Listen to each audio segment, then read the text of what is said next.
Hayden, how are Hello, you? I'm doing great. How are you doing today?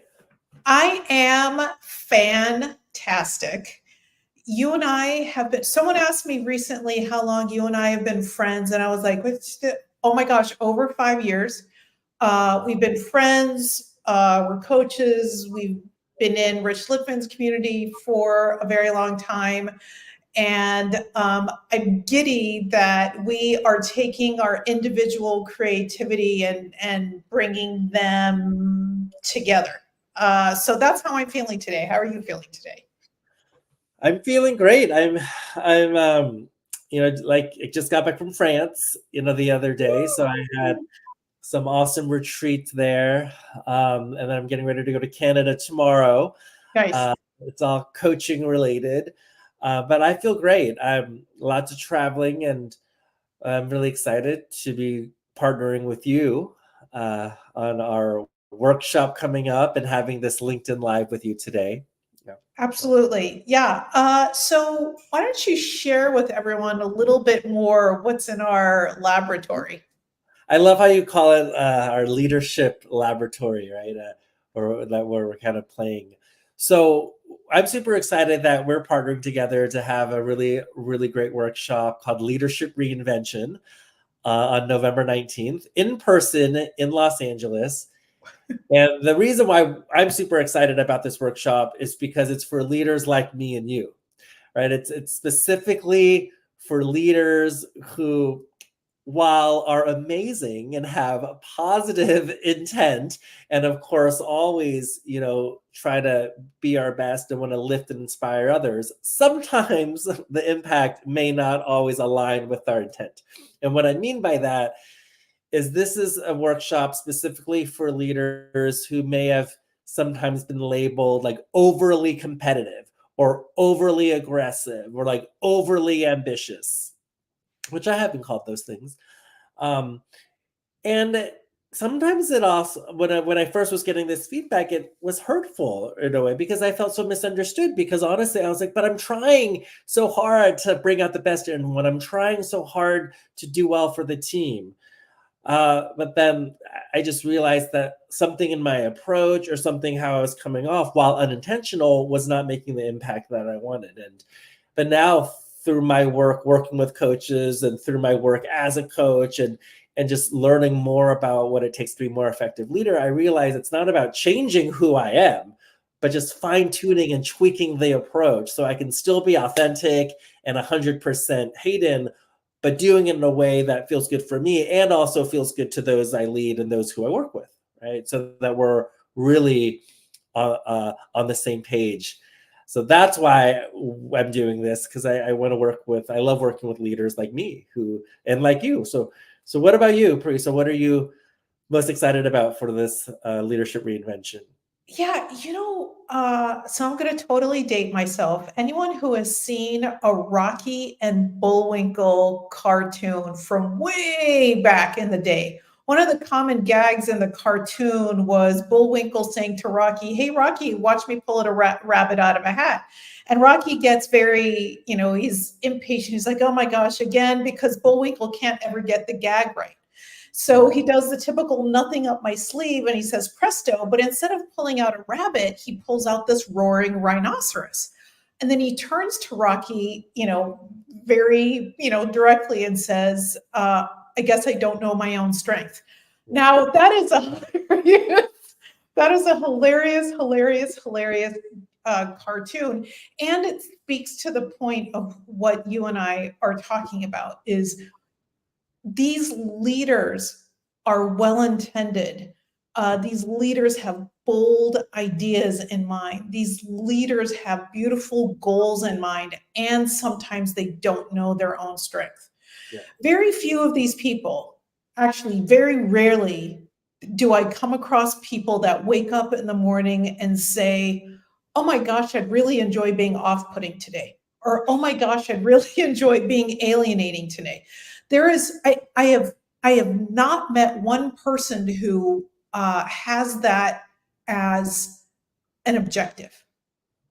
They have so many things in their mind's eye as what possibility looks like, that they are compelled. It is a sacred calling for them to go out and go for it.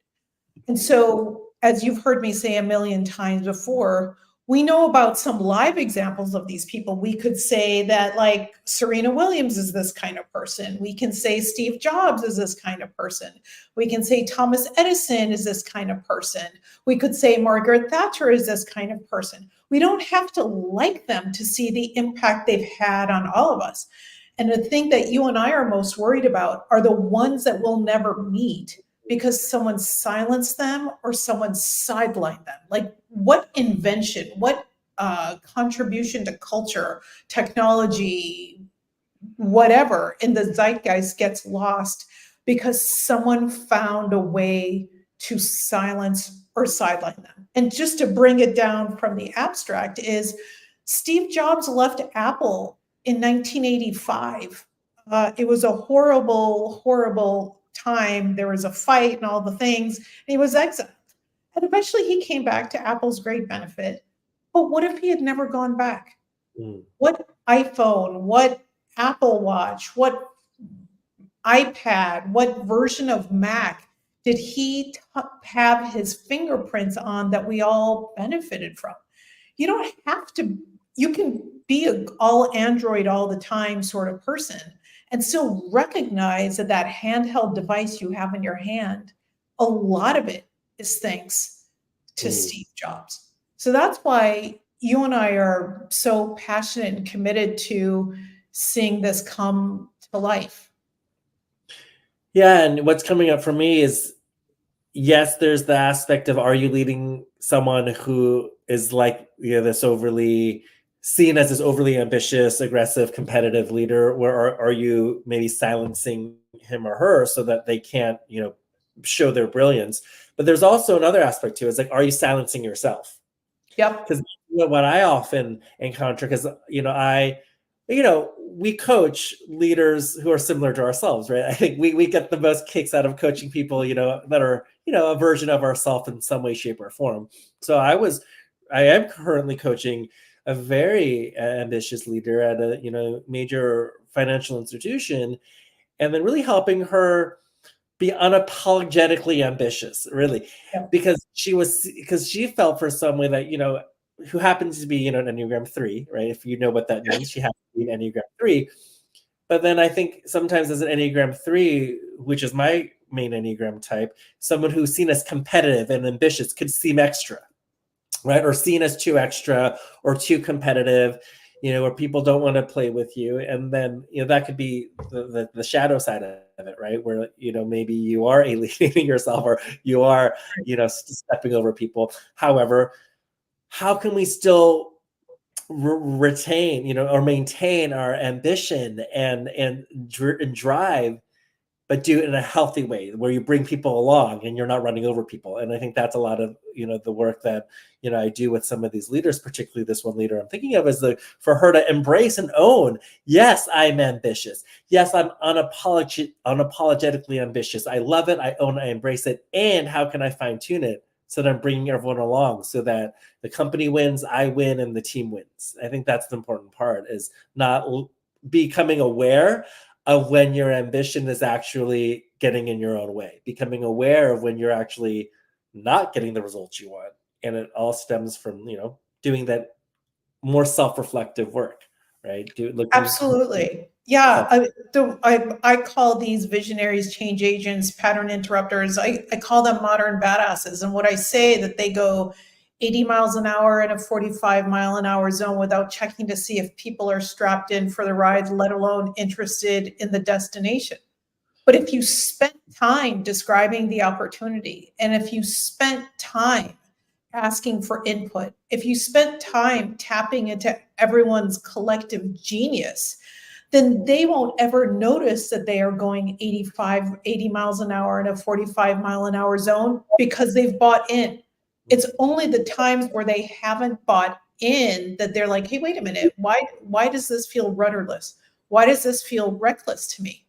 But if they have skin in the game, if we invite them to have skin in the game, if we demonstrate to them what the skin in the game is, they may even want to go faster than you want to go. So there's value in inviting people in. There's value in tapping into the genius of the people around you. And if there's anyone out there who's curious where they are on the modern badass curve, they can navigate over here and take the quiz to see where it is that they've end up and get some instant feedback. So Hayden, please share with everyone a little bit more about Leadership Reinvention, the workshop that you and I are doing on November 19th in LA.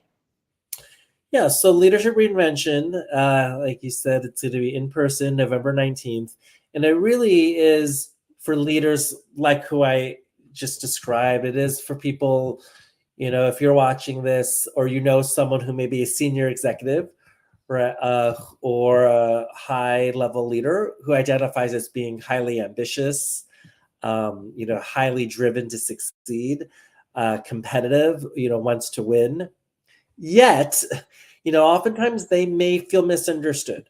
They do have really, really good positive intentions for themselves, for their teammates, for the organization. Yet sometimes they may be getting in their own way, right? Maybe they feel sometimes like their drive to success may be misinterpreted or misunderstood as difficult, right? Like there's difficult to work with.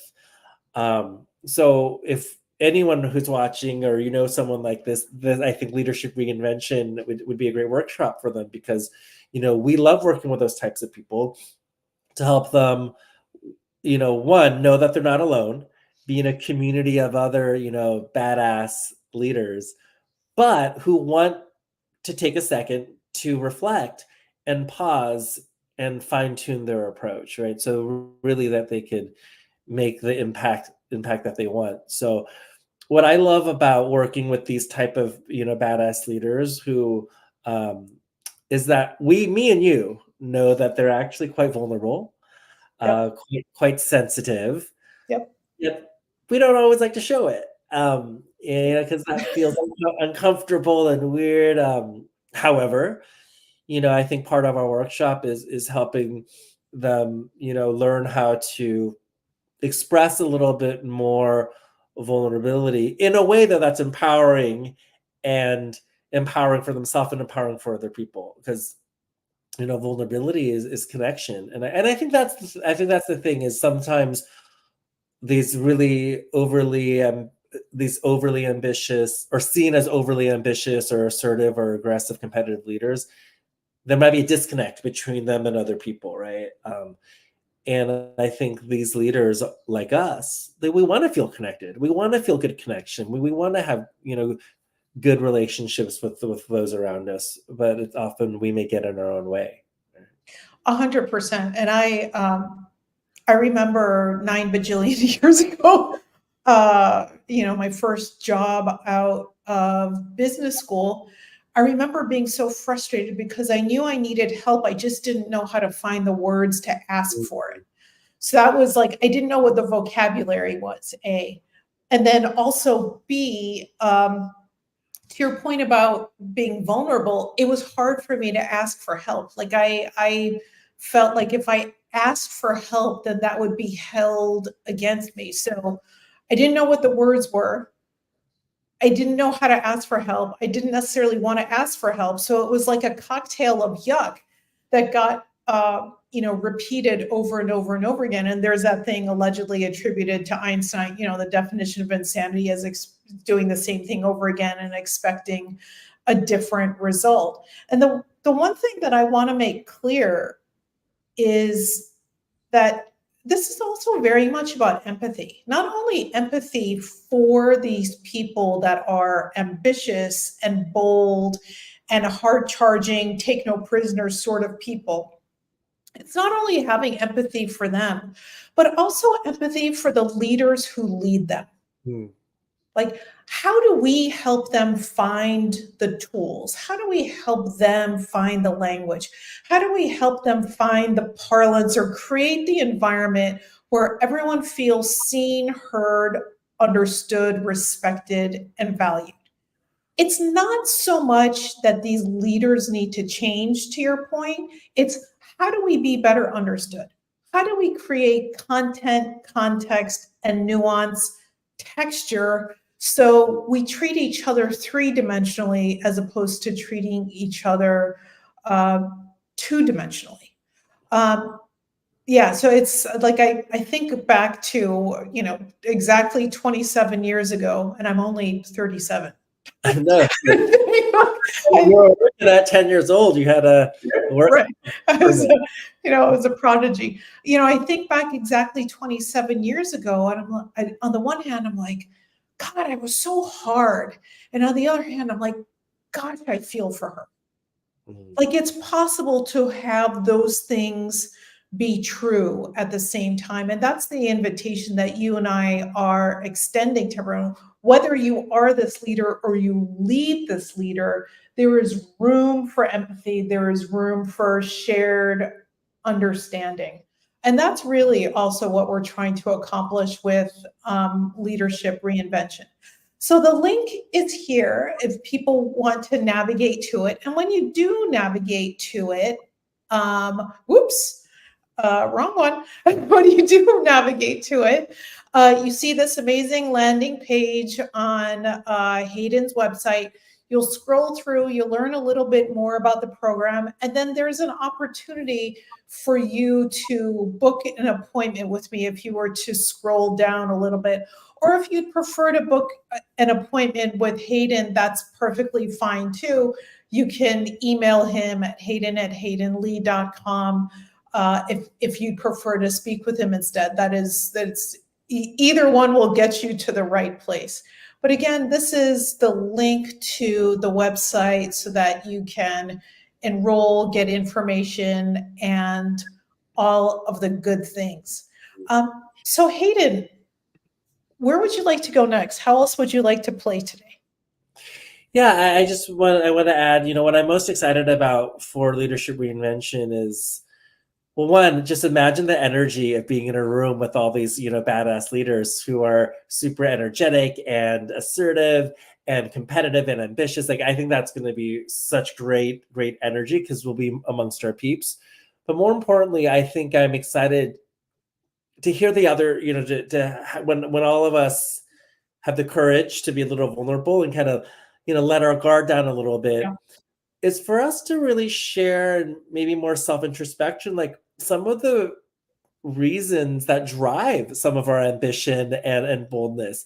Because although there's the positive side of ambition and boldness, we also know there's a shadow side. Speaking for yeah, myself, maybe needing to prove oneself, right? Or always wanting to have a sense of control, right?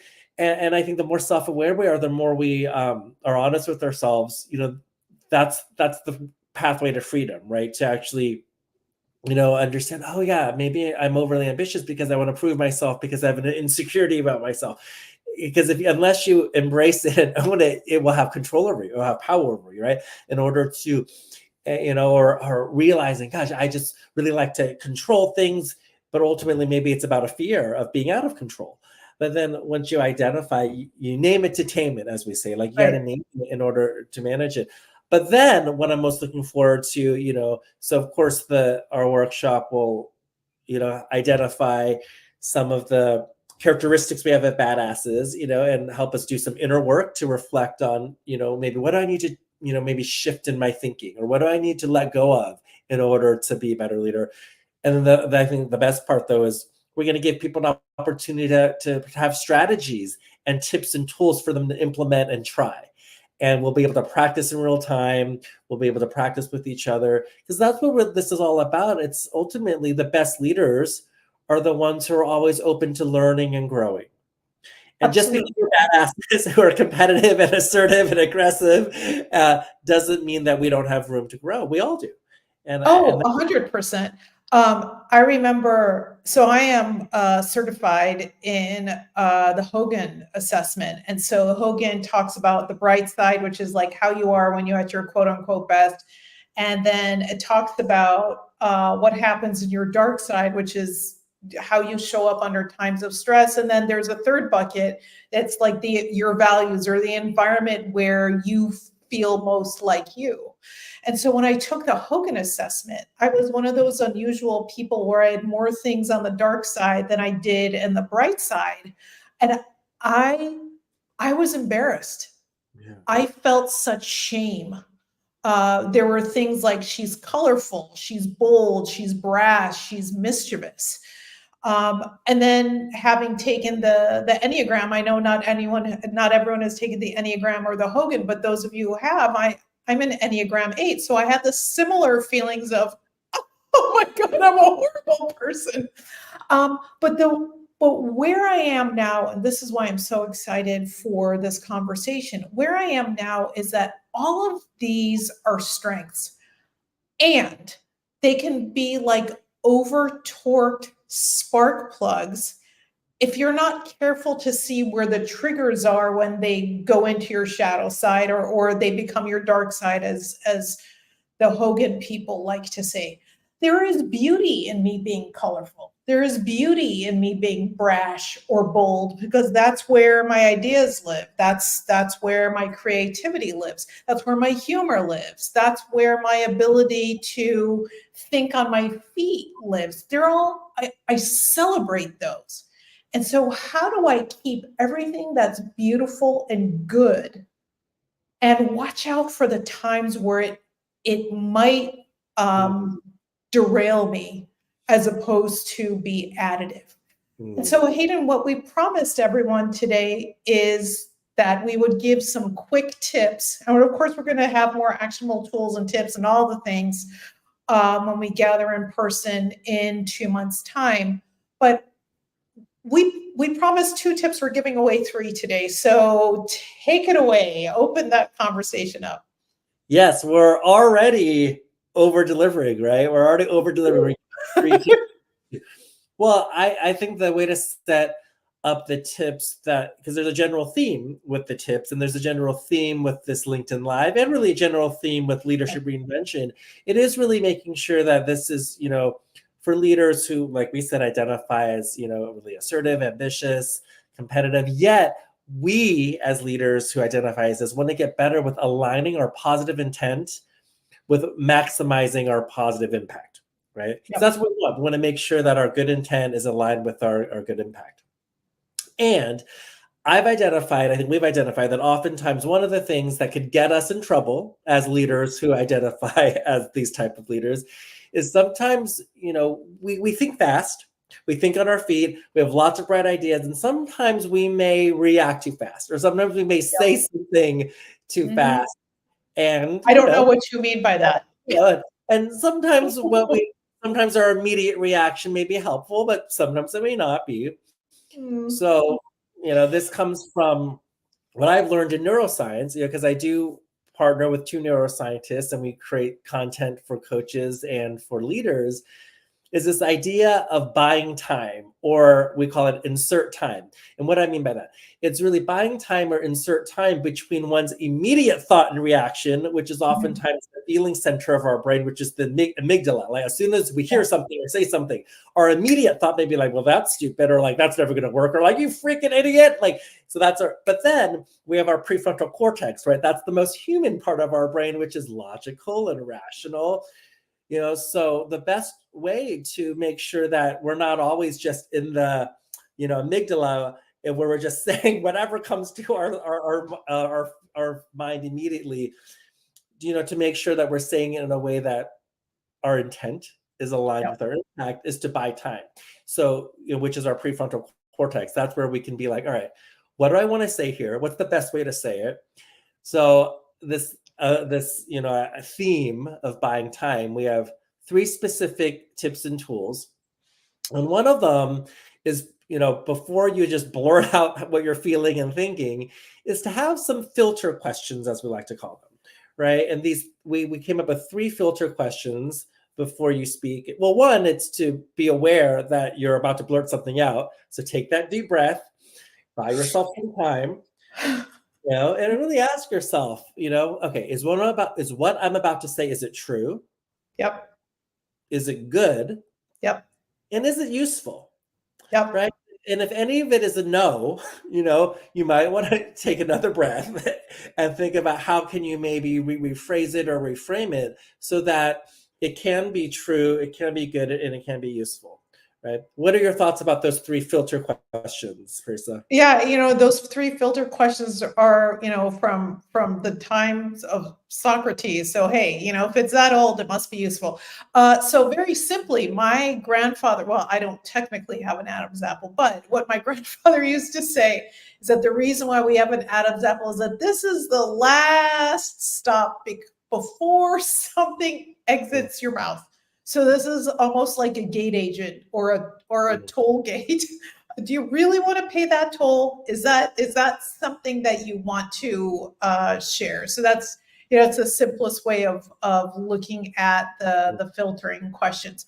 Related to that, one of the things, Hayden, I do every single time I'm in a meeting, there's a journal, a pen, all the things. On the top of every page before I start my meeting notes, I'll write RTU, which stands for resist the urge. Mm. Resist the urge. Just buy time. Wait a couple seconds more for someone to finish speaking so that you have a fully formed thought in your head as opposed to an instant reaction. It's very much Rich Litvin likes to say, slow down to speed up. That's Yes. what the resist the urge RTU tool is for. I love that. And then our third tip is our bonus tip, right? Yep. Which is actually like it's a coaching skill set. Actually, is a third. It's really whenever someone says something that your immediate reaction you may disagree with, or you think it's kind of dumb, and maybe you're being a little judgy, because let's admit it, we sometimes can be a little bit judgy as over ambitious competitive leaders. But then what you can practice doing, instead of just blurting out your opinion, you could be like, take a pause and then ask them, oh, can you tell me more? Or that's an interesting idea. Tell me more about that. Or, ask an open-ended question to learn more about their point of view. Really, even if you totally disagree with what they're saying, you could be like, oh, that's interesting. Like, how did you come up with that conclusion? Or, oh, can you tell me a little bit more about why that's important to you? Something like that. It's to ask an open-ended, curious question, because one, that buys time, and that two, that really gives you a better understanding of where they're coming from. Right? Because 100%. if you Yeah. just with your thing, it can sometimes go off the rails, right? Yeah, and because that's one of my favorite things. Because especially the last couple of years, like if I'll hear something and I'm like, WTF, what was that? I will, my default now is, help me understand what drives that. Yeah, I love that question. That's such a good coaching question. Like, oh, help me understand what drives that. But let me ask you this though, and then how many times though, when you ask that and they answer it, it gives you better understanding of where they're coming from. So 150 bajillion percent. it dissipates that initial judgment, So.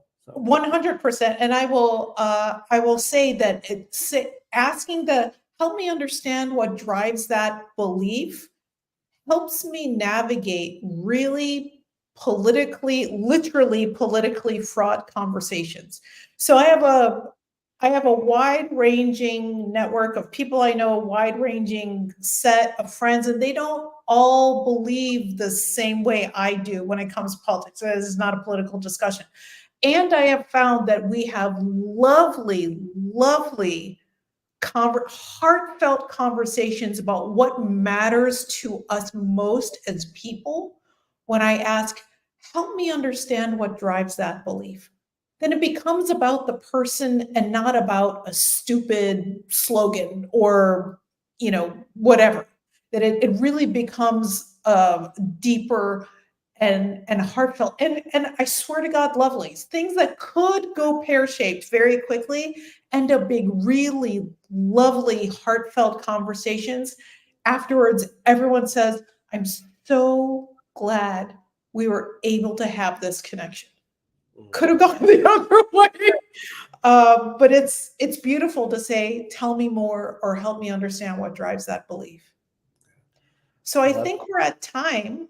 So I will share this this link one more time in the event people would like to travel over there. And also, Hayden and I love feedback. So you could scan this QR code or go to this link and enter the code Reinvention when you're prompted and give us some feedback on what your thoughts are. There's a way for you to ask for more information in here. But that's essentially it. Hayden, thank you so much for your time, and looking forward to doing more of these lives. We'll probably do a couple of webinars too. So if anyone wants information, you know how to find us. Yay. Thank you. I look forward to continuing the conversation. Absolutely. Be well. Bye, everyone. Bye.